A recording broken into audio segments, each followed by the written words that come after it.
See Nocturne. So it's interesting. I think Nocturne's free right now, so it's kind of interesting to see Nocturnes because they tend to like, for some reason, laning with him. I don't know why. I think honestly Nocturne is one of the best junglers because of his ganking capabilities. His counter jungle isn't super strong, but he definitely has really good capabilities as far as actually jungling and ganking. There you see me just kind of lightly try to thin that out and get a little bit of healing. I don't think I got enough last hits on that one. That was my bad. I just kind of wanted to clear it. Here you see we check this bush. I make sure to go in next to the Sona in the event that he tries to focus the Sona. I can jump on him immediately. I have a cloth armor and a longsword from coming back. Also a health pot. No, I'm sorry, I had the health pot. And a Boots of Lucidity. Boots of Lucidity is immensely important.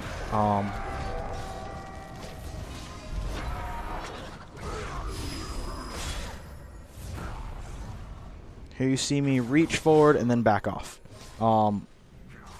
Unfortunately, with the Soraka there, I didn't really account for the fact that he could probably heal it back. But that's okay. I'm pretty sure the Tryndamere had dropped his ult, and his ult and my ult have about similar cooldowns. His ult's going to be about 20 seconds faster than mine, but otherwise it's not too bad. There we see...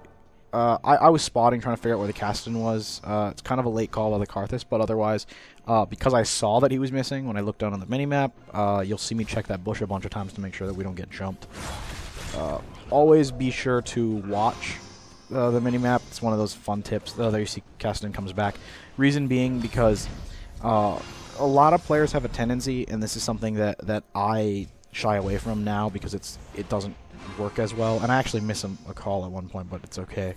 Nothing really bad happens. Basically, the second someone goes missing, you should just call it.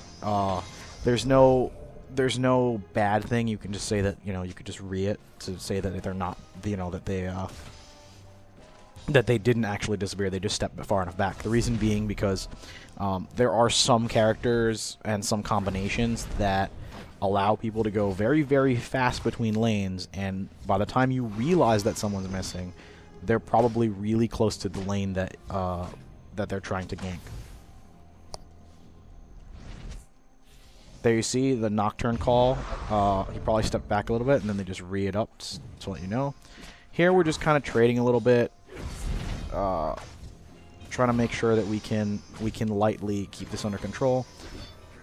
So level advantage wise, the Tryndamere had a slight level advantage over us for a little while, but his death and all that meant that he wasn't super ahead. There you see the Sona pick up the other two, and I pick up the last one, so we kind of nicely cleared that. That's the wave reset, and we can, it can be pushed out a little bit and give me the time to kind of regroup and figure out what I'm going to do. So here you see me kind of thrusting into the bush to check. Not the best idea against certain opponents, but against a Tryndamere, it's not too bad. He can't high burst me because he does consistent damage, and I can stun him.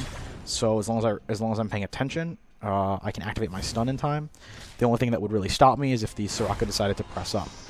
Because I'm not seeing the Soraka press up, it's allowing me to make those plays. Because if she had been pressing up, that would mean she's going to look to silence me.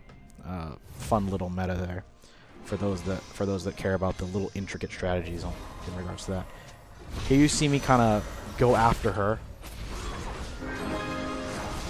You see us kind of thrust through. I flash out because I know I'm going to take a lot of damage.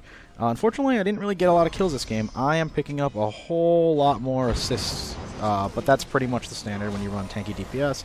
It's highly possible, especially if you've got good early game damage from your partner. Like Sona has very high early game damage as for a support. She's got really good damage with her abilities, particularly also with her auto tech after ability cast. Here you see the Sona stacking to look. I back off a tad. I decide to check. No. I decided I was going to check over there, and then we see the Kassadin again, so I back off. I teleport out. Reason being, there really isn't a point to fighting this lane. Whoops. There really isn't a point to fighting this lane here until I can get wards here. And maybe one here. But basically wards here, ward here. You need these two at least. Maybe even this third one here. so that you can have enough time to figure out where they're coming from. But so for me to solo push, that's almost impossible, because of the amount of money I'd have to spend on wards that I don't really have time for, because I need the Hex Drinker. The reason I got the Hex Drinker is because once you break that tower, it's now time to start making plays in